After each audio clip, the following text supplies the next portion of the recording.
Umhlangano ubukade uphakathi kukaPhakela Umthakathi umfukandabandaba nosomabhizinisi lapho kade bedingida khona inhlawulo ezimqoka ezithinta umhla ka-30 June esibheke kuye nengqinamba ethe izwe labhekana nazo njengoba sibheke umhla ka-30 weMarch and March abahambe kanti iphoyisa lakuleli lishiya abantu basemzansi bemangele kakhulu emva kokuba lisiveze isiprofesi ethe sabanalo ngoPhakela Umthakathi umfukandabandaba isiprofesi lesi esijule kakhulu.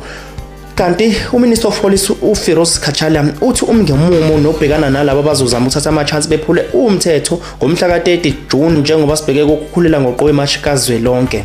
Kanti abasemalawo sebethole ithuba lokuvula iphaza shop endaweni yama-refugee camps eThekwini lapho bebekwe khona kwesikhashana njengoba besalinde ithutha ezobalanda zibabuyisele ekhaya eMalawi. Oyilunga lombutho iRMSA uphawulile ngemgomo nembandela yongena kulelizwe kwabantu abangena kungemthetho enzwenikazi eSouth Africa. Mbukeli sakwengelela siyakuphinde samukele kuphinda lapho sibuyele khona kanti ke usibamba lapho channel kwezolonke mbukeli iBantu TV1 ehamba phambili kuletheleni indaba ehamba phambili neshisayo ngoba lishonto nginazo indaba zalo njengoba namhlanje nje siphathele kuyizona ezisemqoka nehamba phambili sokuphathela zona ke noma sokaniphekhela zona ngokwehloko lezi emfushane sikwenzele abanqampunqampu kodwa ke udaba soqhuli njengamanje noma kuyilona lisemqoka kakhulu ulolo lithinta iMarch elapha eMFA egolo iMarch lena esimenyezelwe isikhathi eside namhlanje ke kunjalo ke kumhla ka24 kuJune 2026 iMarch lapha eMFA Johannesburg lapho khona kuyo kwenziwa iMarch ehlobene neMarch and March lapho khona kuyokhunjuzwa bokufika ukuthi before i-30 sika June abahambe babuyele emizweni abo kusale abantu basemzansi khona lapha eMFA.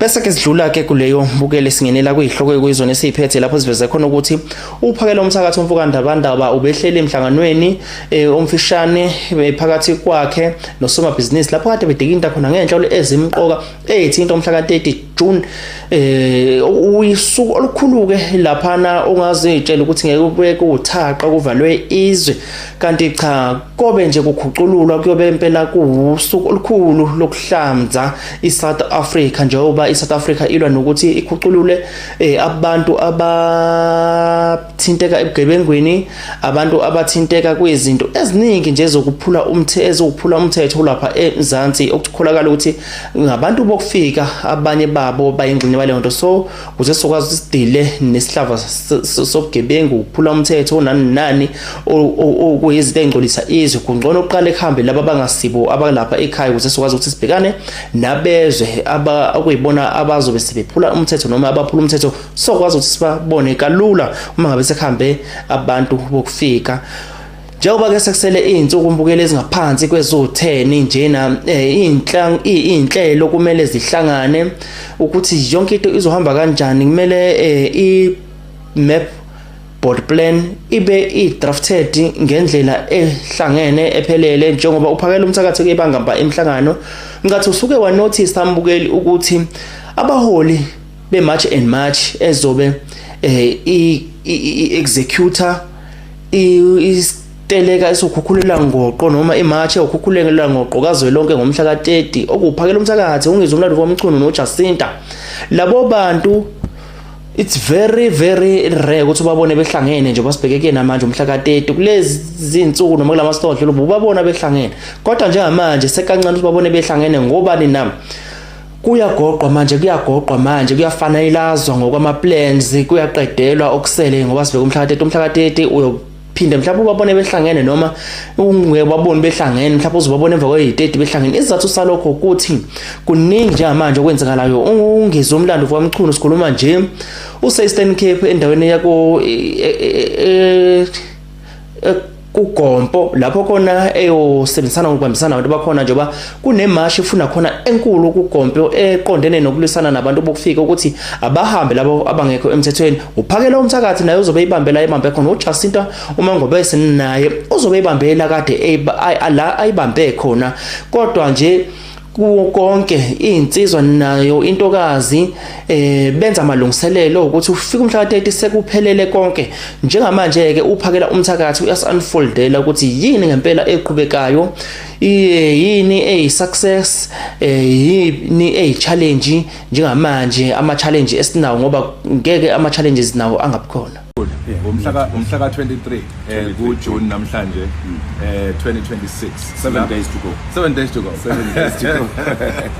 silapha eThekwini namhlanje ngithe ke siphinde sixoxisana nomkhaya ngodaba lolu lenzuka inke khona and mhlawumbe uqala nemkhaya ngihlala ngqoma umsebenzi omuhle enwenzayo ukuthi niwenza ngokuthula nokuyimisela neorder futhi nijabulisa abantu abaningi nabanye sebethi induka engaphathwa ngoba benethemba lokuthi mhlawumbe induku izosebenza isenizwana balinde ukuthi sibachukuluze manje bayabona sibachukuluze sebecinga into yokusichukuluza ke kanti phela induku into yithi nje kwazi lesiphathala yabona nje basingayiphethe emkhaya asiphelele kunjani indoda ngenduku nami nje khona ekhaya ayikwazi ukuhlala ingabheki njalo so siyabonga mkhaya 7 days to go and kade ngibuka la eThekwini bekhuluma umeya la umnumzane Caba ngicabanga ukuthi ensukwini ezimbali ezedlule ethi uma nje abantu bekhuluma nje kuphela ama allowance illegal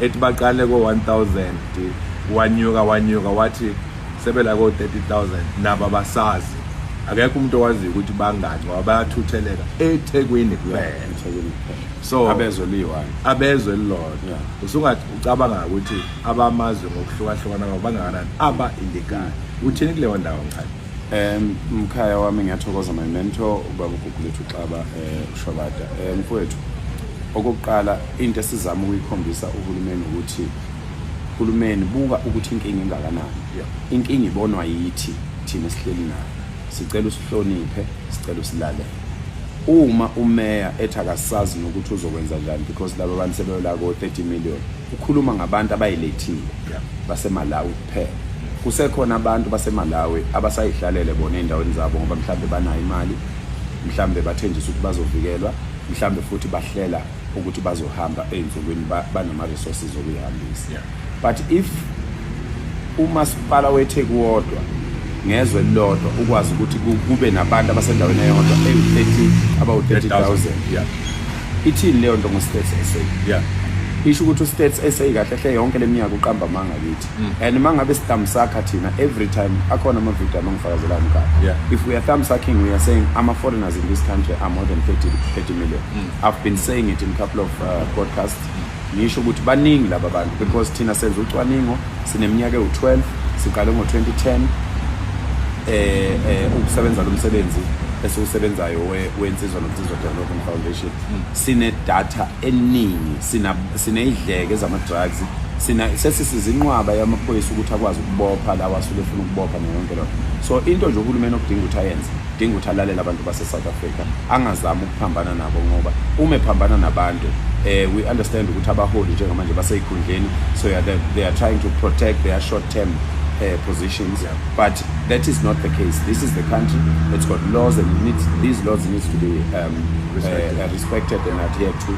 So ke sicela nje uhulumeni ukuthi ahloniphe lento esiyenzayo ngoba izobuyisa umnotho umkhaya abantu bayaqashwa kakhulu bayaqashwa abantu base South Africa bese siphinde sicela ke kubantu bakithi ukuthi sesibonile sike sayidlalela sayiphuzela utshwala sachitha isikhathi sangawuhlonipha umsebenzi sashaya incwadi zodokotela ezingeke emthethweni siqamba manga sithi siyagula sesibonile ukuthi ukwenza lezo zinto kusihluphekise kangakanani kwavulela nabanye abantu ukuthi beze bazodla izwe lethu njengamanje uma ubuyela emsebenzini yeka ukuphuza yeka ukulova emsebenzini sebenza ziqeqeshe ngokomqondo zitshele ukuthi usemsebenzini kuze kuyofika endaweni zamaphutha udinga ukuyimisela kakhulu umkhaya ngoba lento le njengoba sikhuluma ukuthi njengabasunguli bayo nabahamba phambili njengamahala njonjo kuyona isingaphezulu khulu bayo sebudinga ukuthi wonke umuntu waseNingizimu Afrika asondele mhlawumbe emkhaya okunye okubalekile ukuthi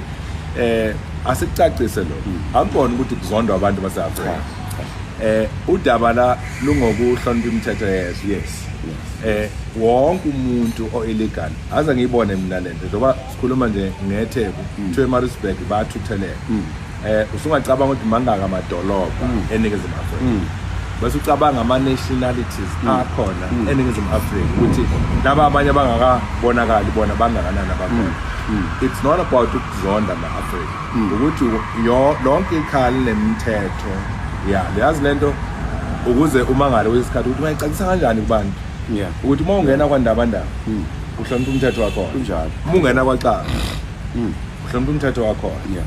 so awumani ungena ufohle Into enhle emkhaya ngalabo abantu ukuthi emazweni abo imithetho yabo iqinile. Yes. Yeah, so they understand uhulumeni that is causing the problem. Yes. Ikhulu zikahulumeni, some of the leaders ka ANC are the ones who are causing this problem because laba bantu baya understand that. That's why most of them voluntarily left. Yeah. And you know, some of them asked for repatriation because babonile ukuthi hayi ngempela. Yes.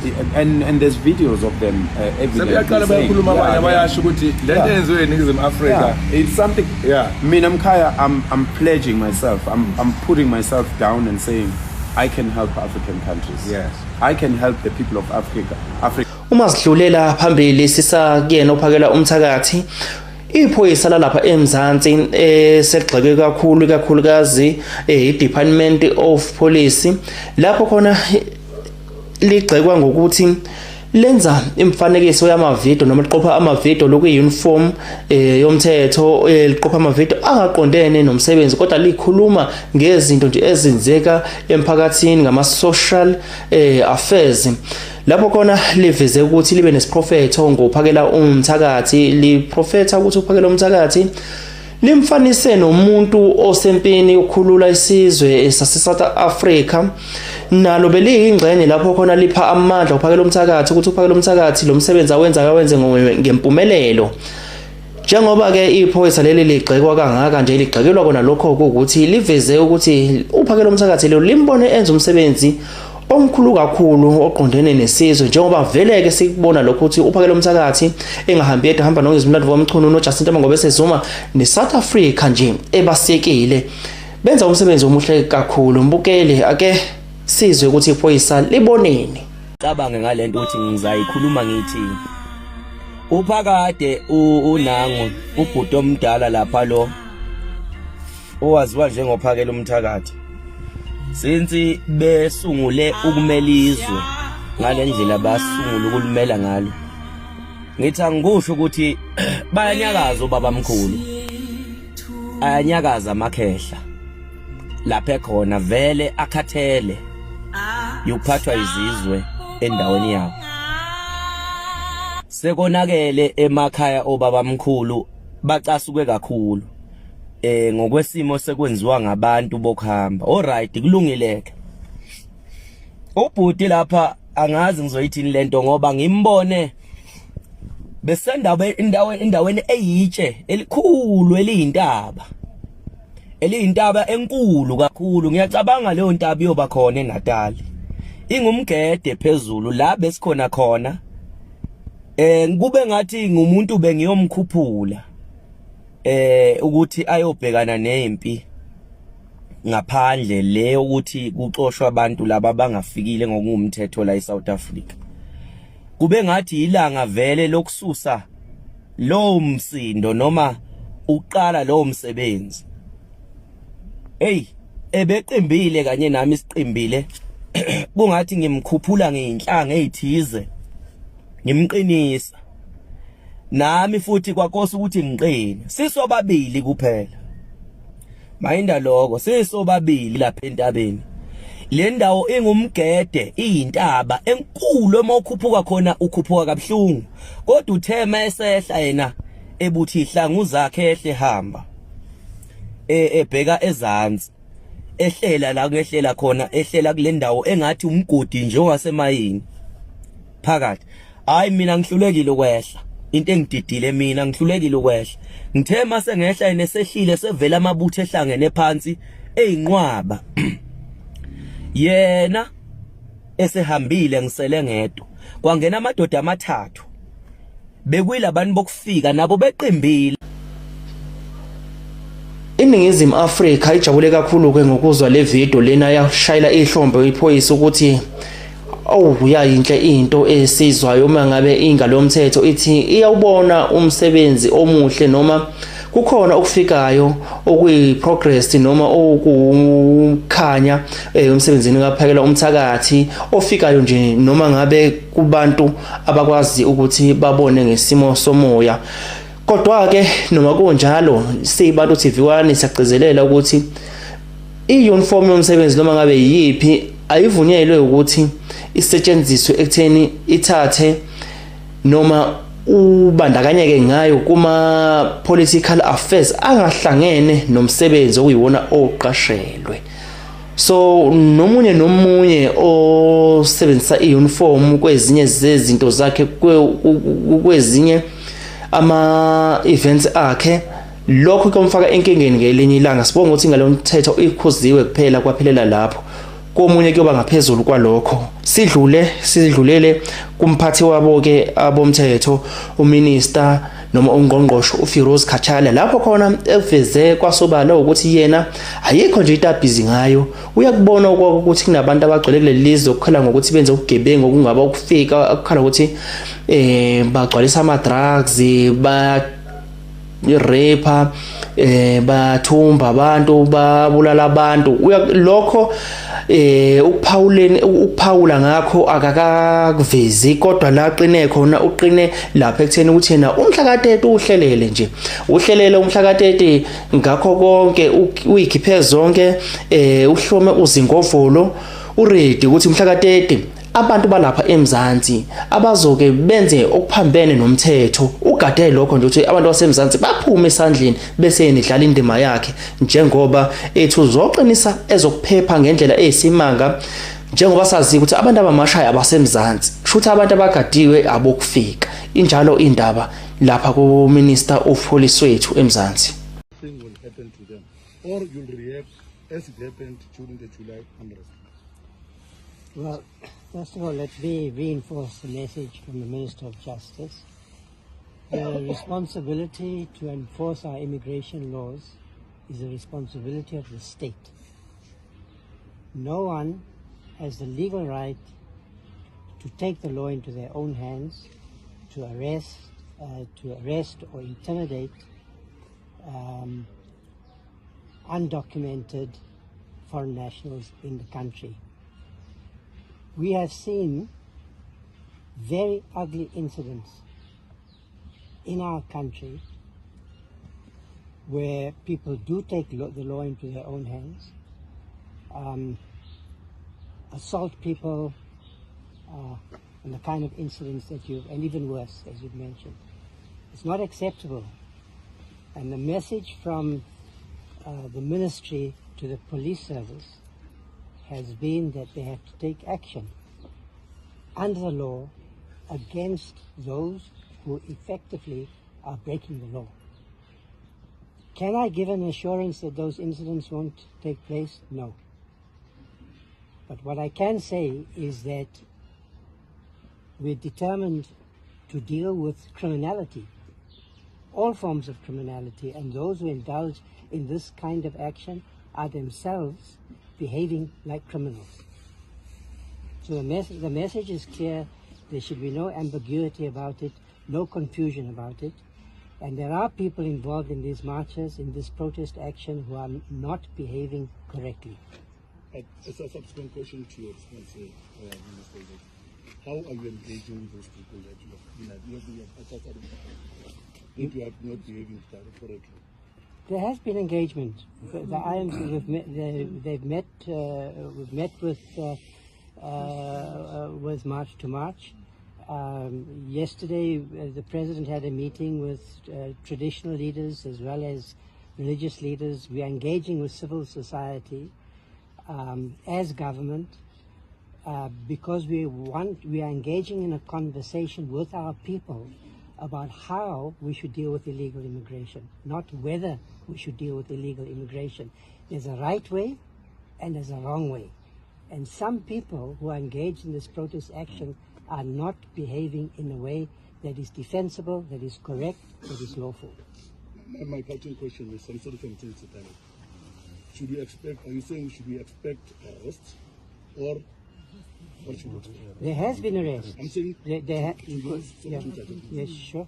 I'm saying to those that we have identified. Yes. Because we have seen them on TV threatening the leader, in particular the leaders. Yes. Are you going to counsel them before the 30th of June and the instigator? There are arrests taking place. I've seen the numbers our message to the police has been very clear. They've got to enforce the law. I can't say everybody who's engaged in this kind of criminality has been arrested, but yes, there is a message to those who are organizing these marches, who are involved in these marches, that the police have a clear message from government that they should effect arrests. Okay. Thank you, colleagues. Thank you. It's going to cost the South African Police Service over 600 million. That's what it costs when there are efforts to destabilize the country. Additional funds. We're making those resources. So this is a special operation because such threats have been made on social media and so forth. So we have good intelligence, but we're acting on the basis of what our goal is. It's the same with the question whether the army should be deployed or not. We do scenario planning, and we then deploy optimally, not on the basis of existing threats, because the responsibility of the South African Police Service is to secure the country's infrastructure, the safety and security of its people, and so forth.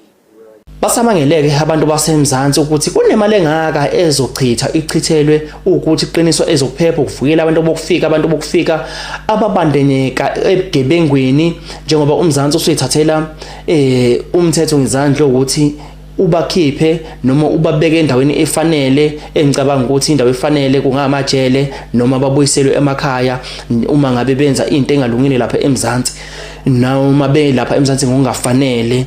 Kunemali engaka engango 600 million kodwa ezophuma ekhishelwe ukuthi bangaphazamiseki. Sidlule lapho umbukelo wesiphawula njengezakhamuzi zalapha emzansi, bese singena kokulandelayo udaba oluhlekisa kakhulu ukuthi labantu ngempela angeke uze uthi uthole ithuba mangabe besekhona lapha emzansi, ngoba lo thuba wena umuntu wasemzansi ongazama ukulisebenzisa basheshe balithathe kuqala. Balithatha kuqala futhi ngendlela engalindelekile, ngendlela engenamthetho, ngendlela la abangalandela kungakhona umthetho process, kodwa bavele benze njena. Singabantu basemzansi ke sikholele ekuthweni izinto sizenze ngomthetho. Ngilapho nje ngikhuluma ngizoveza udaba lokuthi abaseMalawi ababekwe kwi-refugee camp yaseThekwini eSherwood khona lapho njengoba belinde amabhasi azobayisa emakhaya, abanye babo sebevule iphasa lapho kubedayisa khona manje ngezinto ezahlukahlukene. Usungathola lokhu nalokhu. Laba bantu basesimeni sokuthi badeport bayise emakhaya, kodwa bona sebevule ibhizinisi laphana, sebevule amabhizinisi. Empeleni kuningi osekutholakala khona njengoba ubona ke mbukele ivideo lena okuyona esiphethe.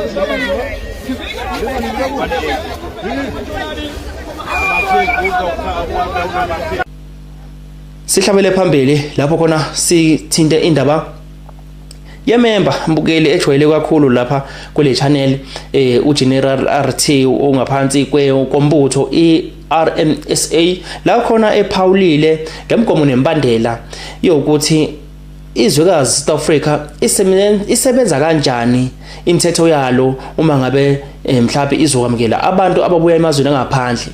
Usuke wenzeni uma ngabe usuphule umthetho wakuba kulelizwe, njengoba abantu bakwamanye amazwe bethi bona njengoba belapha emzansi njena basekhaya bona as long as bese Africa they are not foreigners. As understand ke ukuthi umuntu ozabe yiforeigner lapha emzansi umuntu osuke ekanjani. The noble sons and daughters of the soil, my fellow South Africans. I was asked to voice my opinion on the burning issue on protests that are going on of anti-migrants. Well, I went through the Immigration Act to give my opinion based on the laws of South Africa. I don't think we are correct to say this is anti-migrants protest. I'd rather say it is an awareness to the GNU politicians about what they failed to address. Let's go through the bylaws put in place by the government and see if the government is actually listening to the people. Section 49 of Immigration Act 19 of 2002. Section 49, subsection 1A. It is a criminal offense for anyone to enter, remain in, or depart from South Africa in violation of the Act. Conviction can be led to a fine or imprisonment for up to 2 years. And Section 49 goes to, again, Section 29(1), subsection 1B. Establish that any illegal foreigner who fails to leave South Africa after being officially ordered to depart is guilty of an offense punishable by a fine or up to 9 months in prison. Section 49, subsection 2, criminalizes the act of knowingly assisting someone to enter or remain in the country illegally. Section 49(3), subsection 3, outline the criminal penalties for employers who unknowingly hire undocumented workers. Here are possible crimes to be committed by illegal migrants and foreigners that continue to be in the country without proper documentations. The possible crimes will be fraud and identity theft. It happens many times, we know that. People lost their IDs and somebody took that ID and then went to open accounts and all those things with the ID of someone who lost his own identity. Private and public sector corruption and bribery. We know there is a lot of corruption from the government, even private sector as well, because most of the corruptions are perpetuated by the private sector because they have money. They can easily buy anyone, bribe and engage in the corruption means. We all know that Madlanga Commission is exposing many of those shenanigans. We know. And then another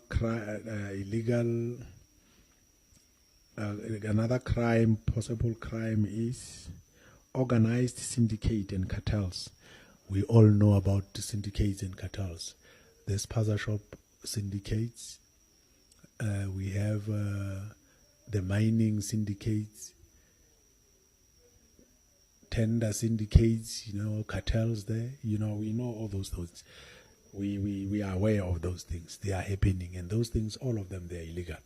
So it often involves people who are not legal in this country because people cannot trace and find them. Okay. And then we go to illegal mining and gangsterism. Yes, there it goes. We know that our South African National Defence Force and the police are busy somewhere in north, what do you call this place?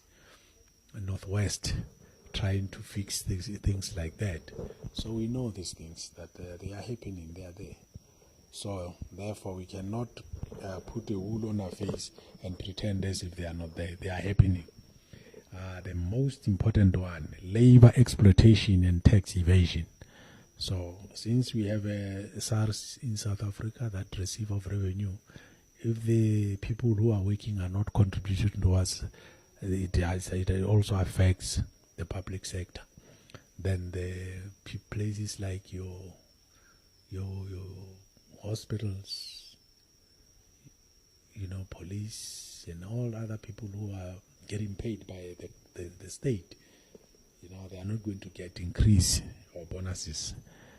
And labor exploitation by the private sector as well is included because private sector doesn't want to pay too much. They don't want to pay tax. They also don't want to pay a living wage. They want to keep the slaves' salary continuing to the people, especially when they know you are not even the citizen of this country. All right, those are the things. Those are the crimes that can be committed by these illegal immigrants and foreigners. Immigrants, I'm talking about Africans, and foreigners, I'm talking about East and West people who are coming here without the proper documentations, because we have those type of people which we need to address them as well, especially in Cape Town, in the Western Cape. They are too much confident. They want to see themselves ruling South Africa without the proper documentation. They came in here without the invitation. Now they want to take over. The mentality of the Europeans. So politicians must stop hiding behind Pan-Africanism while knowing for a fact that the Section 49 of Immigration Act 13 of 2002 is about. The latter was written and legislated by the National Assembly and signed by the President as the guidelines of migrants and foreigners entering and living in South Africa. Pan-Africanism is not the government policy or part of the Constitution of the Republic of South Africa. That's the reality and the truth which the government is not addressing. Instead, they are playing the frustration. They are playing the frustrated citizen, ignoring the laws they themselves took an oath to uphold. The politicians can't replace the laws with their feelings. They must acknowledge the laws and find a way to satisfy the legitimate concern of the citizens. Pan-Africanism can be achieved after Berlin Conference referendums are dismantled and Africa establish African-centered systems to rule their countries. Currently, politicians must stop politicizing Pan-Africanism for their narrow and selfish agenda. South Africa, including 53 African states, still uses colonial political system to rule their countries, and they can't be talking Pan-Africanism in the colonial system. It's hypocrisy to even think of such. My conclusion: South Africa is still a colony of the Anglo-American. We are the subject of the British Empire. Hence, every presidential election, the new president visits Britain after a month in power to take a secret oath and swear that the wealth and the land of South Africa will remain under the control of the King of England and the British Crown corporations. 1994 CODESA focused on integration of natives into white supremacy system to destroy the ambition of freedom the natives was fighting to achieve. Politicians sold out that struggle for personal gratifications. They were rewarded with money, houses, and membership to the clubs of white elites. The wider population was left to fend for themselves without support financially or assets. The politicians are to be blamed for the chaos we see today because they know very well they are responsible. None of them are addressing the legitimate concerns of the citizens. Instead, they threaten to arrest the leaders who are raising these awarenesses. Berlin Conference system in Africa to this day is not dismantled, yet politicians are speaking the unity of Africa. Unity of Africa without African-centered systems in place that will guide our unity. Africa is one, yet diversity in culture and territorial DNA. Unity without African-centered system, we are wasting our time because Eurocentric system is ruling Africa. Currently, we can agree on African cooperation as a starting point and fix our territories, remove Euro-centered political system and establish kinship custom system. Euro-centered political system failed in many ways to unite Africa. It continues to divide and impoverish the African population to this day. Africa was invaded, conquered, and stolen from the native by European foreigners who forcefully establish themselves in the continent with impunity. Our struggle mustn't be redirected by the same settlers. Instead, we must show the world that we are capable of ruling our continent. Politicians must be held accountable and replaced by our kings and the citizens as a matter of priority. Africa is dying because of politicians who are selfish and greedy for money to uplift themselves. They serve the interest of the imperialists. They care less about the people who voted for them to be in power. Bezingakho ke mbukele sikuphathele zona namhlanje. Siyayivala ke sophinde sihlangane kwekuzayo njengoba sizokuphathela nodaba oluthinta iMayfair. eMayfair mbukele siyabuya siyathemba ukuthi abantu abaseduze neMayfair nawo sowethu kuphi nakuphi bakhona zwile ukuthi ke akhona ama hostela azolekelela. Siyakushayela ihlombe lokho ukuthi isizwe sibambisane ngalendlela njengamanje kusasebenzi ukuthi uhlanga luphi ukhuluma luphi ulimi ubuya kuphi as long as ungum South African nje sizomakhelwane wakho kuze nawe ngelanga eyokusiza ngoba uzomdinga kusasa.